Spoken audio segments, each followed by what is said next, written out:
اس کے لیے جگہ خالی کر دو، اسے بیٹھنے کے لیے جگہ دے دو۔ تو بچے سرکار غوث پاک سے کہتے ہیں کہ عبد القادر جب بھی تم مدرسے میں آتے ہو تو آواز تو آتی ہے کہ اللہ کا ولی آ رہا ہے، اسے بیٹھنے کے لیے جگہ دے دی جائے، اللہ کا بندہ آ رہا ہے، اس کے لیے جگہ خالی کر دی جائے۔ آواز تو سنائی دیتی ہے لیکن آواز دینے والا دکھائی نہیں دیتا۔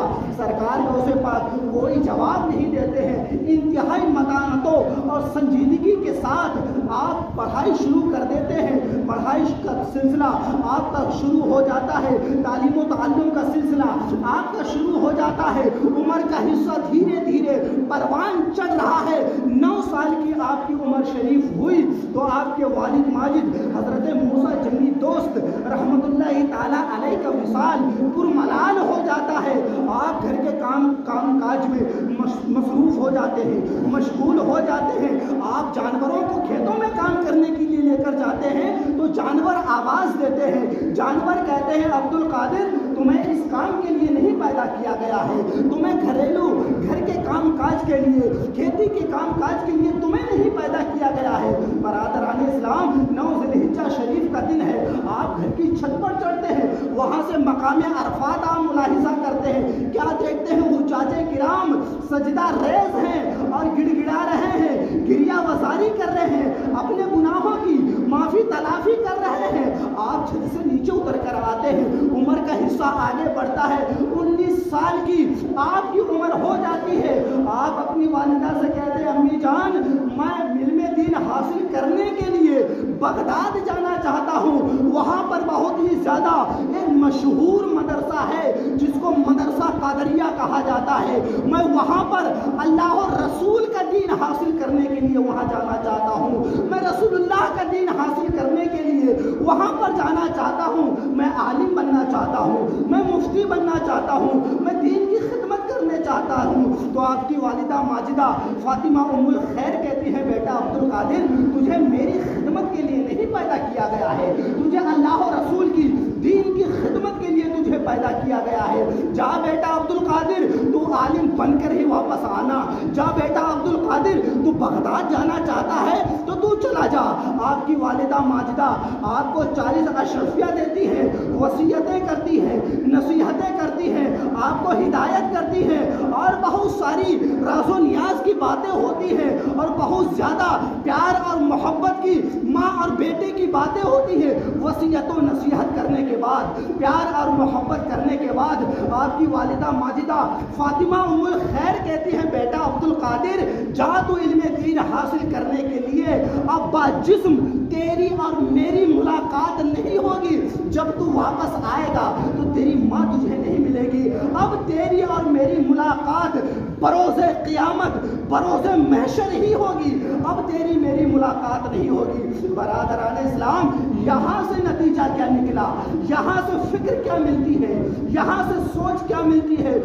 سرکار غوث پاک رضی اللہ تعالیٰ عنہ کی والدہ ماجدہ حضرت فاطمہ ام الخیر نے اپنا عصائے پیری تو اپنے آپ سے جدا کر دیا، اپنے بڑھاپے کا سہارا، اپنا نور نظر، اپنا لخت جگر، اپنے دل کا چین اور سکون تو اپنے آپ سے جدا کر دیا اور اپنے بیٹے کی جدائی تو برداشت کر لی لیکن دین کی جدائی برداشت نہیں کی کہ میرا بیٹا دین کی تعلیم حاصل کرنے سے نہیں رکے گا، چاہے میری اور میرے بیٹے کی ملاقات ہو یا نہ ہو لیکن میرا بیٹا اللہ رسول کا دین ضرور حاصل کرے گا، میرا بیٹا دینی تعلیم ضرور حاصل کرے گا، میرا بیٹا دین کا عالم ضرور بنے گا۔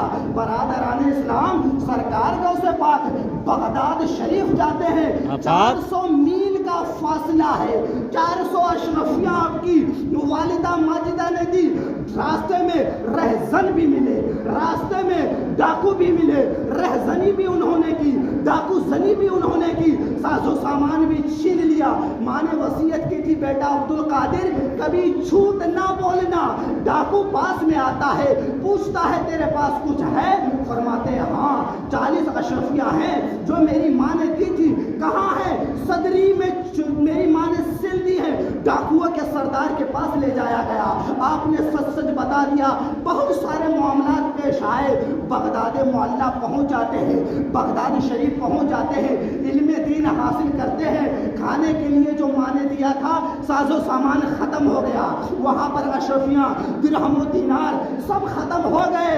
اب مدائن اور بغداد کے کھنڈرات میں گری پڑی مباح چیزوں کو اٹھا کر آپ اپنی پیٹ کی آگ کو بجھاتے تھے۔ 25 سال تک آپ نے درخت کے پتوں کو کھایا ہے، اپنی پیٹ کی آگ کو بجھایا ہے، لیکن علم دین حاصل کرنے سے اپنے قدموں کو کبھی پیچھے نہیں ہٹایا ہے۔ 7 سال میں سرکار غوث اعظم رضی اللہ تعالی عنہ بہت بڑے محدث بن گئے، بہت بڑے مفسر بن گئے، بہت بڑے مفکر بن گئے، بہت بڑے عالم، بہت بڑے مفتی آپ بن جاتے ہیں۔ برادران اسلام، چاروں طرف سے، ہر صوبے سے، ہر راجدھانی سے آپ کی طرف علماء رجوع کرتے ہیں، فقہا رجوع کرتے ہیں، محدثین، مفسرین آپ کی طرف رجوع کرتے ہیں، فتویٰ نویسی کرتے ہیں۔ برادران اسلام، تو سرکار غوث اعظم رضی اللہ تعالیٰ عنہ نے اس شان کے ساتھ اس قدر مصیبتوں کا، دکھ درد تکلیف کا، پریشانیوں کا، کرب و الم کا، صعوبتوں کا سامنا کر کے آپ نے اللہ و رسول کا دین حاصل کیا، اور حاصل کرنے کے بعد پھر اسی مدرسہ قادریہ میں آپ مسند تدریس پر بیٹھ جاتے ہیں۔ درس و تدریس کا، تعلیم و تعلم کا آپ سلسلہ شروع کر دیتے ہیں۔ آپ کے اساتذہ بھی بہت بڑے بڑے محدث تھے، بہت بڑے بڑے فقہا اور مفسر تھے، اور آپ نے جو طلبہ پیدا کیے وہ بھی بہت بڑے مفتی، عالم، مفسر اور محدث بنے۔ برادران اسلام، تو یہاں سے بتانا مقصود یہ ہے، یہ نہیں کہ سرکار غوث پاک کے صرف واقعات سن لیے، نتیجہ کیا اخذ کیا اس سے ہمیں سوچ کیا ملتی ہے، فکر کیا ملتی ہے، اس کی طرف ہم نے توجہ نہ دی۔ واقعات صرف ہم نے سن لیے، واقعات ہم نے یاد کر لیے، لیکن سرکار غوث پاک رضی اللہ تعالیٰ عنہ کا مشن کیا تھا، آپ کی سوچ کیا تھی، آپ کی فکر کیا تھی؟ تو سوچ یہی سرکار غوث پاک نے تھی کہ خود بھی عالم بنو، اپنے بچوں کو عالم دین بناؤ، خود مدرسہ قائم کرو۔ جو مدرسہ چلا رہے ہیں آپ ان کی دامے درمے قدمے سکھنے ہر طرح سے تم مدد کرو۔ برادران اسلام، تو آپ لوگ خود بھی عالم بنے۔ اگر واقعی سچے عاشق غوث پاک ہیں، اگر واقعی سرکار غوث پاک رضی اللہ تعالیٰ عنہ کی تقریب، ان کی محفلیں، ان کی مجلسیں آپ سجاتے ہیں، اور سرکار غوث پاک رضی اللہ تعالیٰ عنہ کی نیاز و فاتحہ کا اہتمام و انصرام اور انتظام کرتے ہیں ان کی محبت میں، تو ان کی روش کیا تھی، ان کی سوچ کیا تھی، ان کی فکر کیا تھی؟ کیا انہوں نے خود عالم بنے، اپنے بچوں کو عالم بنایا؟ کیا ان کی ایک وقت کی نماز قضا ہوئی ہے؟ کیا ان کا کوئی روزہ چھوٹا ہے؟ کبھی نہیں چھوٹا، کبھی نماز قضا نہیں ہوئی، کوئی روزہ نہیں چھوٹا۔ خود بھی عالم بنے، اپنے بچوں کو بھی عالم بنایا، خود بھی پڑھے، اپنے بچوں کو بھی پڑھایا، اور ایک لمحے فکریہ دے دیا، ایک سوچ دے دی، ایک فکر دے دی کہ اے لوگوں، تم خود بھی عالم بننا، اپنے بچوں کو عالم بنانا، اپنے بچے کی جدائی برداشت کر لینا، کیونکہ دین کے راستے میں بہت زیادہ مشکلات کا سامنا بھی کرنا پڑتا ہے، دکھ درد تکلیف کا سامنا کرنا پڑتا ہے۔ آپ کے بچے بھوکے رہے چلے جائے گا، لیکن بچوں کو عالم ضرور بنانا، بچوں کو حافظ ضرور بنانا، بچوں کو قاری قرآن اور مفتی اپنے بچوں کو ضرور بنانا۔ برادران اسلام، تو اس کے لیے ضروری چیز کیا ہے؟ اس کے لیے ضروری چیز ہے مدرسہ، کہ ہم مدرسوں کو مضبوط کریں گے، دین کے قلعوں کو مضبوط کریں گے، تب جا کر یہ دین کے سپاہی عالم، حافظ، مفتی، قاری کی شکل و صورت میں ہمیں میسر ہو سکتے ہیں، تب ہم دین کی لڑائی لڑ سکتے ہیں، دین کے حق میں ہم بول سکتے ہیں۔ برادران اسلام، لیکن ہم نے تو کبھی سوچا نہیں ہے، ہم نے تو محاسبہ کیا نہیں ہے، ہم نے تو جائزہ لیا نہیں ہے، اپنا احتساب کیا نہیں ہے کہ صاحب یہ تو مولویوں کا کام ہے، یہ تو عالموں کا کام ہے، یہ تو اماموں کا کام ہے، وہ جانے ہم کیا کریں، ہمیں کوئی مطلب نہیں ہے۔ برادران اسلام، یاد رکھیے گا، ہماری اگر عزتیں ہیں تو وہ مدرسوں سے ہیں، دین کی عظمت ہے تو وہ مدرسوں سے ہے، دین کی شان اور شوکت ہے تو وہ مدرسوں سے ہے۔ آج دین ہے، مدرسوں کی دین ہے۔ اگر ہم زندہ ہیں، ہماری عزتیں ہیں، ہماری رفعتیں اور فضیلتیں ہیں، تو یہ صرف مدرسوں کی وجہ سے ہے۔ آج ہمارا جو وقار ہے یہ مدرسوں کی وجہ سے ہے۔ اگر مدرسے ختم کر دیے گئے، مدرسوں کو نیست و نابود کر دیا گیا، مدرسوں کو بسمار کر دیا گیا، مدرسوں کو ڈھا دیا گیا، تو یاد رکھیے گا ہمیں کوئی نماز پڑھانے والا امام نہیں ملے گا۔ اگر مدرسے نہ رہے تو تقریر کرنے والا، ہمیں مسلک اعلیٰ حضرت کی فکر لانے والا کوئی خطیب یا مقرر نہیں ملے گا۔ اگر مدرسے ختم کر دیے گئے تو جنازہ پڑھانے والے بھی نہ ملیں گے، مدرسے ختم کر دیے گئے تو نکاح پڑھانے والے بھی نہ ملیں گے، بچوں کے کان میں اذان دینے والے بھی نہ ملیں گے، تو ہم کہاں سے خطیب لائیں گے، کہاں سے امام لائیں گے، کہاں سے عالم لائیں گے، کہاں سے قاری اور حافظ مفتی لے کر آئیں گے؟ اگر مدرسے ختم کر دیے گئے پھر نتیجہ کیا نکلے گا کہ مسجدوں پر، مدرسوں پر جاہلوں کا تسلط ہوگا، ان کا غلبہ ہوگا۔ وہ ہاتھ پکڑے گا کہ تو نماز پڑھا، وہ اپنی بھی نماز تباہ کرے گا، دوسروں کی بھی نماز برباد کرے گا، خود بھی غلط مسئلہ بتا کر وہ گمراہ ہو جائے گا اور دوسروں کو بھی غلط مسئلہ بتا کر وہ ان کو بھی گمراہ کر دے گا۔ برادران اسلام، تو ہمیں اگر اچھے امام پیدا کرنا ہے تو مدرسوں کو بنانا پڑے گا، اور جو مدرسے پہلے سے مضبوط ہیں ہمیں ان کو مضبوط، مدرسے موجود ہیں ہمیں ان کو مضبوط کرنا پڑے گا۔ اچھا خطیب لانا ہے، اچھا مفتی پیدا کرنا ہے تو مدرسوں کو مستحکم اور مضبوط ہم کو بنانا پڑے گا۔ اور یہ تو سارے ہی لوگ جانتے ہیں کہ یہ پرفتن دور ہے، اور پرفتن دور میں دین کا کام کرنا بہت زیادہ مشکل ہے۔ اور اس فتنوں بھرے دور میں اگر کوئی دین کا کام کر رہا ہے تو آپ اس کا دست و بازو بن جائیں، آپ اس کی پشت پناہی کریں، آپ اس کے شانہ بہ شانہ کھڑے ہو جائیں، دامے گرمے قدمے سکنے، آپ ہر طرح سے آپ اس کی مدد کیجئے گا۔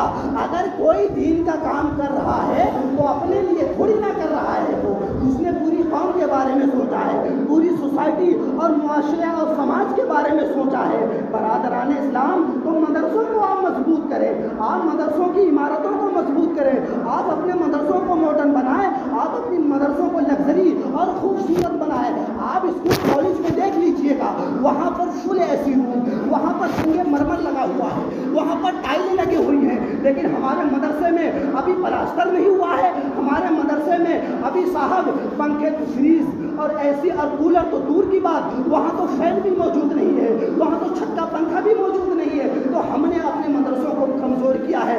اب کیا ہوا کہ وہ غریبوں کی آماز گاہ بن کر ہمارا مدرسہ رہ گیا، صرف غریبوں کے بچے پڑھیں گے۔ ارے امیر کب چاہے گا کہ میرا بچہ ایسی جگہ پر پڑھے کہ جہاں پر مچھر بغیر بتائے کاٹتے ہوں؟ امیر کب چاہے گا کہ میرا بچہ ایسی جگہ پر پڑھے کہ جہاں پر بغیر دودھ والی چائے پلائی جاتی ہو؟ امیر کب چاہے گا میرا بچہ اس ایسی جگہ پہ پڑھے کہ جہاں پر بغیر چھلے ہوئے آلو اور وہ پانی والی دال کھلائی جاتی ہو؟ وہ تو یہ چاہے گا میرا بچہ ایسی جگہ پر پڑھے گا کہ جہاں پر ناشتے میں پراٹھے اور انڈے دیے جاتے ہو۔ میرا بچہ ایسی جگہ پر پڑھے گا کہ جہاں پر دونوں وقت گوشت میرے بچے کو کھلایا جاتا ہو۔ برادران اسلام، تو وجہ کیا ہے کہ ہم نے اپنے مدرسوں کو کمزور کیا؟